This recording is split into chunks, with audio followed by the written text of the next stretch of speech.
ప్రణామములు తండ్రి. చిరంజీవ పుత్ర, నీకు బాధ్యతని అప్పగించవలనని నిర్ణయించాము. అప్పగించండి. బాధ్యత అంటే తిరుబండారాలనుకుని చేతులు చాపుతున్నాడు ప్రభు. ఏం కాదా? కాదు. మీరు దిగులు పడకండి తండ్రి. ఇక మీ చింత మా చింత వదిలేయండి.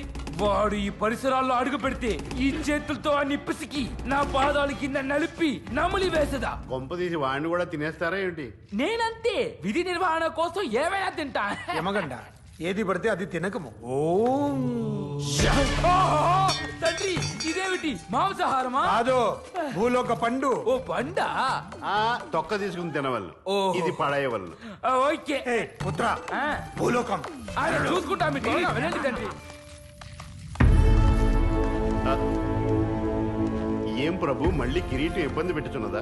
యమగండకి బాధ్యత అప్పగించుటే కాదు, సరిగా నెరవేరుస్తున్నాడో లేదో కూడా మనకి తెలియదు.